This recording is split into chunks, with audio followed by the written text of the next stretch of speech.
Everyone, welcome to my YouTube channel.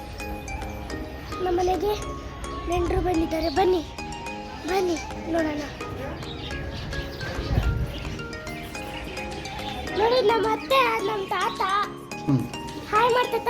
Hi ಅತ್ತೆ, hi ಮಾಡು. Hi. ಇದು ನಮ್ಮ ದೊಡ್ಡಮ್ಮ. ಹಾಯ್ ಮಾಡು. ಹಾಯ್ ಮಾಡು. ಮೂರಮ್ಮ, ಇದು ನಮ್ಮ ಮೂರಮ್ಮ. ಹಾಯ್ ಮಾಡು. ಇದು ನಮ್ಮ ಇನ್ನೊಂದು ತಾತ. ಹಾಯ್ ಮಾಡ್ತಾತ. ನಮ್ಮ ಮಮ್ಮಿ ಇದು. ಹಾಯ್ ಮಾಡು ಮಮ್ಮಿ. ಹಾಯ್. ಹಾಯ್ ಮಾಡಕ್ಕ. ಇನ್ನೊಬ್ರು ತಾತ. ಹಾಯ್ ಮಾಡ್ತಾತ. ನಮ್ಮ ಚಿಕ್ಕಪ್ಪ.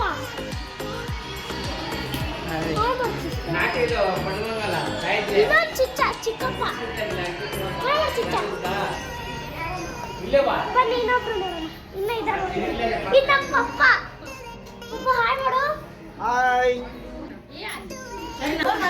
ಹಾಯ್ ಮಾಡು ಶಮ್ಮ. ಹಾಯ್. ಹಾಯ್. ನೀನು ಹಾಯ್. ನಮ್ಮ ಮಾವ ಮತ್ತು ನಮ್ಮ ಅಣ್ಣ ನಾಚಿಕೆ ಮಾಡ್ತಾರೆ ನೋಡ್ರಿ. ನನ್ನ ಮಗಳಂತೂ ನನ್ನ ಬದಲು ಹೊಳೆ ವ್ಲಾಗ್ ಮಾಡೋಕ್ಕೆ ಸ್ಟಾರ್ಟ್ ಮಾಡಿದ್ಲ ಅವತ್ತಿನ ದಿನ. ಏನಪ್ಪ ಅಂದರೆ ನಾನು ತುಂಬ ಬ್ಯುಸಿ ಇದ್ದೆ. ಬ್ಯುಸಿ ಇರೋದ್ರಿಂದ ನನಗದು ನೆನಪೇ ಇಲ್ಲ. ವಿಡಿಯೋ ಮಾಡ್ಕೋಬೇಕು ಅನ್ನೋದು ನನಗೆ ನೆನಪೇ ಇರಲಿಲ್ಲ. ಅವಳೇ ಎಲ್ಲರನ್ನೂ ಪರಿಚಯ ಮಾಡಿಸ್ಬಿಟ್ಲು. ಪರಿಚಯ ಮಾಡಿಸಿ ವಿಡಿಯೋ ಮಾಡ್ಕೊಬಂದು ಅದಾದಮೇಲೆ ನನ್ನ ಮಗ ಮತ್ತು ನನ್ನ ತಮ್ಮ, ಅವಳು ಮಾವ ಅಂತ ಇದ್ಲಲ್ಲ, ಅದು ನನ್ನ ತಮ್ಮ, ನನ್ನ ಚಿಕ್ಕಪ್ಪ ಮಗ. ಅವರು ನನ್ನನ್ನು ವಿಡಿಯೋ ಮಾಡಬೇಡ ಅಂತ ನಾಚ್ಕೊತಾ ಇದ್ರು. ಸೊ ಅದನ್ನು ಆ ರೀತಿ ವಿಡಿಯೋ ಹಿಡ್ಕೊ ಬಂದಿದ್ದಾಳೆ. ನನಗೆ ಅದನ್ನು ನೋಡಿ ತುಂಬಾ ನಗು ಬಂತು. ಒಂದು ಕಡೆ ಖುಷಿನೂ ಆಯಿತು, ಚೆನ್ನಾಗೆಲ್ಲ ವಿಡಿಯೋ ಮಾಡ್ಕೊ ಬಂದಿದ್ದಾಳೆ ಅಂತ ಹೇಳಿ. ಇವರು ಹೊಸ್ದಾಗಿ ಮದುವೆ ಆಗಿರೋ ಗಂಡು ಹೆಣ್ಣು. ಅವ್ರು ಬಂದು ನನ್ನ ಸೋದರತ್ತೆ ಮಗ. ನಮ್ಮ ಮನೇಲಿ ನಾವು ಅವ್ರಿಗೆ ಅಂತ ಮರುಳಿ ಅಂತ ಒಂದು ಹೊಸ್ದಾಗಿ ಮದುವೆ ಆಗಿರೋರಿಗೆ ಮರುಳಿ ಅಂತ ಮಾಡ್ತೀವಿ. ಅವ್ರನ್ನ ಮನೆಗೆ ಕರೆದು ಸ್ವೀಟು ನಾನ್ ವೆಜ್ಜು ಹಾಕಿ ಅವ್ರಿಗೆ ಬಟ್ಟೆ ಎಲ್ಲ ಕೊಟ್ಟು ಅದೊಂದು ಶಾಸ್ತ್ರ ಥರ ಇರುತ್ತೆ. ಅದನ್ನು ನಾನು ಮಾಡ್ತಾಯಿದ್ದೆ ಮನೆಯಲ್ಲಿ. ಹಾಗಾಗಿ ಒಬ್ಬಟ್ಟು ಮಾಡೋದಕ್ಕೆಲ್ಲ ಪ್ರಿಪ್ರೇಷನ್ ಮಾಡ್ಕೊತಿದ್ರು ಅವ್ರು ನನ್ನ ಸೋದರತ್ತೆ. ಅವ್ರು ಒಬ್ಬಟ್ಟಿಗೆ ಹೂರಣ ಎಲ್ಲ ರುಬ್ಕೊತಾಯಿದ್ರು. ಮತ್ತು ಇವರು ಇನ್ನೊಬ್ಬರು ಸೋದರತ್ತೆ, ಇವರು ಸಹ ನಮ್ಮಮ್ಮ ಇವರು ಸೇರಿಕೊಂಡು ತಂಬಿಟ್ಟು ಆರತಿ ಅಂತ ಹೇಳಿದ್ನಲ್ವ, ಅದನ್ನು ಸ್ವಲ್ಪ ಮಾಡೋದಿತ್ತು, ಅದನ್ನು ಮಾಡ್ಕೊತಾ ಇದ್ರು. ಅದೆಲ್ಲ ಆದಮೇಲೆ ಹೊಡೆ ಸುಡ್ತಾ ಇರೋದು ಅವರು ನಮ್ಮ ಚಿಕ್ಕಮ್ಮ. ನಮ್ಮಪ್ಪ ಇದ್ದಾರಲ್ಲ, ಅವ್ರ ತಮ್ಮ ಮಿಸ್ಸಸ್ಸು. ಇವ್ರು ಗೊತ್ತಲ್ವ ನಮ್ಮ ದೊಡ್ಡಮ್ಮ. ಆವಾಗೇ ನಾವು ಒಂದು ಸಲ ನಿಮಗೆ ನಾನು ಸ್ಟಾರ್ಟಿಂಗ್ ವ್ಲಾಗಲ್ಲೇ ನಿಮಗೆ ಇಂಟ್ರೊಡ್ಯೂಸ್ ಮಾಡಿಸಿದ್ದೀನಿ. ಇವರೆಲ್ಲ ಸೇರಿಕೊಂಡು ಆಚೆ ಆಗಲಿ ಒಳಗೆ ಆಗಲಿ ಎರಡೆರಡು ಸೈಡು ಬೇಗ ಒಬ್ಬಟ್ಟು ರಸಮ್ಮು ಈ ಥರ ಎಲ್ಲ ಅಡುಗೆ ಎಲ್ಲ ಬೇಗ ಮಾಡಿಕೊಂಡ್ರು.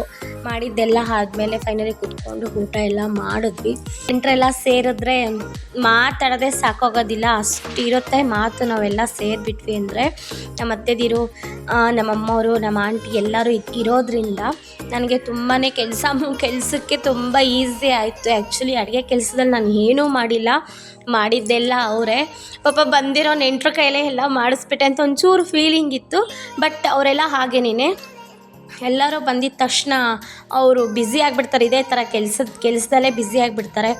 ಇಲ್ಲೇ ಅಂತಲ್ಲ, ನಮ್ಮ ಫ್ಯಾಮಿಲಿ ಅಂತ ಇದೆ ಅಲ್ವಾ, ಎಲ್ಲೋದ್ರೂ ಸಹ ಅವರು ಎಲ್ಲ ಕಡೆ ಹೋಗಿ ಇದೇ ಥರ ಮಾಡ್ಕೊತಾರೆ. ಮಾಡೋದು ಸಹ ಸೇರೋದು ಸಹ ನಾವೆಲ್ಲ ಹೀಗೆ ಇರ್ತೀವಿ. ಎಲ್ಲ ಹೊರಡೋದಕ್ಕೆ ಸ್ಟಾರ್ಟ್ ಮಾಡಿದ್ರು. ಒಬ್ಬೊಬ್ಬರೇ ಹೊರಗೆ ಹೋಗ್ತೀವಿ, ಸಂಜೆ ಆಗ್ತಾ ಬಂತು ಅಂತ ಹೇಳಿ. ನಾ ಹೇಳಿದ್ನಲ್ವ, ಗಂಡು ಹೆಣ್ಣಿಗೆ ಮರುಳಿ ಅಂತ ಮಾಡಿ ಬಟ್ಟೆ ಎಲ್ಲ ತರ್ತೀವಿ ಅಂತ. ಅದೊಂದು ಶಾಸ್ತ್ರ ನಾನು ಮಾಡ್ತಾಯಿದ್ದೆ. ರೀತಿ ಕುಂಕುಮ ಎಲ್ಲ ಇಟ್ಟು ಮಡ್ಲಿಗೆಲ್ಲ ಬಟ್ಟೆ ಇಟ್ಟು ಗಂಡಿಗೂ ಸಹ ಇಟ್ಟು ಬಟ್ಟೆ ಕೊಟ್ಟು ಒಂದು ಕಾಯಿ ಕೊಡ್ತೀವಿ. ಅದು ಕೊಟ್ಟು ಹುಡುಗಿಗೂ ಸಹ ಬಟ್ಟೆ ಕೊಟ್ಟು ಹಣ್ಣು ಕೊಬ್ಬರಿ ಕೊಡ್ತೀವಿ. ಕೊಟ್ಟು ಶಾಸ್ತ್ರ ಮಾಡೋದಕ್ಕೆ ಸ್ಟಾರ್ಟ್ ಮಾಡಿದೆ. ಶಾಸ್ತ್ರ ಎಲ್ಲ ಮುಗೀತು. ಒಬ್ಬೊಬ್ಬರೇ ಹೊರಟ್ರು. 3 ದಿನ ಎಲ್ಲರೂ ಇದ್ದಿದ್ದಕ್ಕೆ ಒಬ್ಬೊಬ್ರು 2 ದಿನ ಇದ್ದರು, ಒಬ್ಬೊಬ್ರು 3 ದಿನ ಇದ್ದರು. ಆ 3 ದಿನದಲ್ಲಿ ಎಷ್ಟು ಖುಷಿಯಾಗಿ, ಎಷ್ಟು ಆರಾಮಾಗಿ, ಒಂಥರ ಚೆನ್ನಾಗಿತ್ತು ಎಲ್ಲರೂ ಇದ್ದಾಗ. ಒಬ್ಬೊಬ್ಬರೇ ಇವಾಗ ನಾನು ಹೊರಡ್ತೀನಿ ಅಂತ ಎಲ್ಲ ಊರಿಗೆಲ್ಲ ಹೊರಡ್ತಾ ಇದ್ದರು. ಎಲ್ಲರೂ ಕಳಿಸ್ಕೊಟ್ಟೆ. ಸಂಜೆ ಆಗ್ತಾ ಸ್ವಲ್ಪ ಬೋರ್ ಹೊಡಿತು, ಸ್ವಲ್ಪ ಬೇಜಾರಾಯಿತು. ಮತ್ತೆ ಎಲ್ಲರೂ ಸಿಗ್ತಾರೆ, ಮತ್ತು ಹೀಗೆ ಎಲ್ಲರೂ ಸೇರೋಣ ಅಂತ ಮಾತಾಡ್ಕೊತ ಆವತ್ತಿನ ದಿನ ಕಳೀತು. ಪ್ಲೀಸ್ ಇನ್ನೂ ಯಾರೆಲ್ಲ ನನ್ನ ಚಾನಲ್ ಸಬ್ಸ್ಕ್ರೈಬ್ ಮಾಡ್ಕೊಂಡಿಲ್ಲ, ಸಬ್ಸ್ಕ್ರೈಬ್ ಮಾಡ್ಕೊಳ್ಳಿ. ಶೇರ್ ಮಾಡಿ, ಲೈಕ್ ಮಾಡಿ, ಸಪೋರ್ಟ್ ಮಾಡೋದನ್ನು ಮಾತ್ರ ಮರಿಬೇಡಿ ಅಂತ ಹೇಳ್ತಾ ಥ್ಯಾಂಕ್ಸ್ ಫಾರ್ ವಾಚಿಂಗ್.